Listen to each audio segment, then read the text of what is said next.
우리가 해야 될 건 미래를 맞추려는 노력이 아니라 여전히 저평가되어 있는 아파트를 매수하려는 노력이다.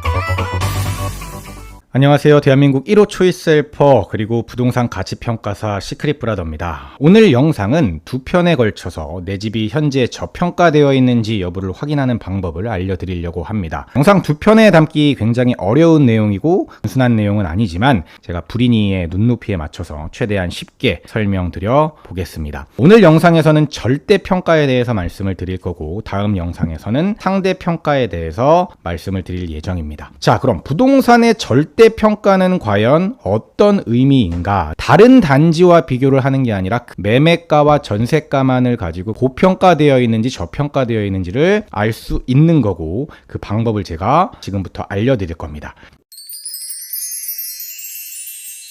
우리가 첫 번째 봐야 될 전세가율입니다. 전세가율을 보기 전에 일단 매매가는 실수요 플러스 투자 수요라고 보시면 됩니다. 실수요를 하려고 그냥 매수를 하는 사람들도 있지만 투자 목적으로 사시는 분들도 있고 매수를 하시는 분들의 마음속 깊은 곳에는 항상 투자 수요의 마인드가 있다라는 겁니다. 그런데 전세가는 다르죠. 전세가는 실수요 목적만 있습니다. 내가 투자 목적으로 전세를 두 채, 세 채 살지는 않죠. 물론 이게 예전에 계약갱신 청구권이 생긴 시점에서 전세가 가수요가 붙었던 적이 있습니다. 근데 이게 일반적인 상황은 아니기 때문에 전세를 순수 실수요로 보는 게 일반적이고요. 전세가율이라는 건 전세가 나누기 매매가로 계산이 됩니다. 이것을 사실 거품의 정도라고 이해하시면 될 것 같은데 이 단지는 수원시 영통구 메탄동에 있는 메탄 위브 하늘채라는 단지입니다. 08년식 아파트고 3,000세대가 넘는 대단지 아파트입니다. 이 단지의 전세가율은 지금 62.7%입니다. 현재 기준에서 62.7%라는 거고 전세 가격이 대략 한 4억 6천 정도가 됩니다. 그리고 매매 가격은 한 7.4억 정도가 되죠. 이 단지의 전세가는 계약갱신 청구권을 막 썼을 때 5.2억까지 갔다가 4억 정도까지 떨어졌고 다시 슬금슬금 올라서 지금은 4.6억 정도입니다. 전세가는 거품이 없기 때문에 일반적으로는 물가에 연동합니다. 물가가 오르는 만큼 전세가가 오르는 게 정상이라는 얘기예요. 즉 짜장면 값이 오르고 교통비가 오르고 이런 게 다 오르는 게 정상적인 것처럼 전세가도 물가에 맞춰가지고 오르는 게 정상이라는 겁니다. 아니 시분이 그걸 어떻게 알아요? 소비자 물가지수와 전세지수를 봤을 때 거의 상관계수가 1에 가깝습니다. 굉장히 높은 수치거든요. 그러면 우리가 한 17년부터 23년도까지 물가 상승률이 얼마나 됐는지를 한번 봤을 때 대략 한 연평균 2.5% 정도로 한번 잡아볼게요. 그리고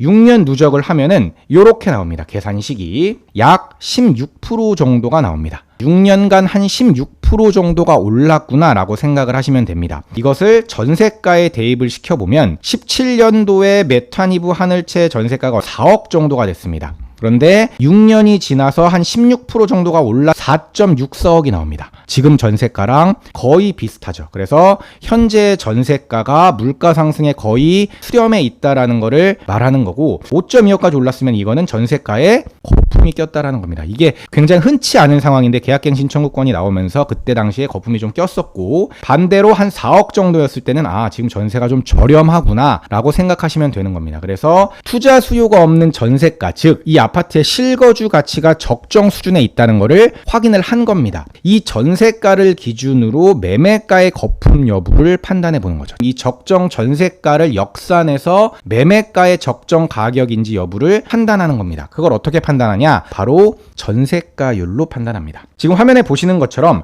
현재의 전세가율은 62.7%, 평균 전세가율은 68.5%입니다. 이 아파트의 평균적인 전세가율은 68.5%라는 얘기예요. 전세가를 4.6억 기준으로 역산을 하는 겁니다. 그러면 4.6억 곱하기 0.685 평균 전세가율을 곱하면 매매가가 얼마 정도가 나오냐면 대략 6.7억 정도가 이 전세가율에 맞는 이 전세 가격에 맞는 적정 매매가라는 결론이 나오는 겁니다. 그런데 이 아파트의 아까 가격이 얼마였죠? 지금 7.4억 정도죠. 대략 한 7천만 원 정도가 고평가가 되어 있는 겁니다. 반등을 크게 했기 때문에 사실 거품이 조금 끼어 있는 상태가 된 거죠. 원래 23년 3월 기준으로 봤을 때는 매매가가 얼마였냐면 6.1억이었어요. 그리고 그때 전세가가 4.5억이었습니다. 그러니까 이때는 전세가는 1,000만 원밖에 차이가 안 났는데 지금 매매가는 1.3억이나 더 오른 거죠. 그러니까 이때는 전세가율이 약 74% 정도로 평균 전세가율보다 높았고, 이때가 절대평가의 기준으로 봤을 때 이 아파트의 저평가 구간이었다라는 겁니다. 매수하기 좋은 타이밍이었던 거죠. 물론 다시 그 타이밍이 올지 안 올지는 아무도 몰라요. 거품이 낀 상태에서 몇 년을 쭉 갈지도 모르니까요. 다만 매수의 기준을 잡을 때 평균 전세가율과 현재 전세가율을 가지고 저평가 기준을 쉽게 판단해 보실 수가 있는 거죠. 그래서 현재 전세가율이 평균 전세가율보다 높다면 투자하거나 매수하기가 좋은 시점이구나. 반대로 현재 전세가율이 평균 전세가율보다 낮다면 거품이 좀 있는 상태구나라는 거를 기억해 주셨으면 좋겠어요. 이거는 약간 공식처럼 좀 외워두셔도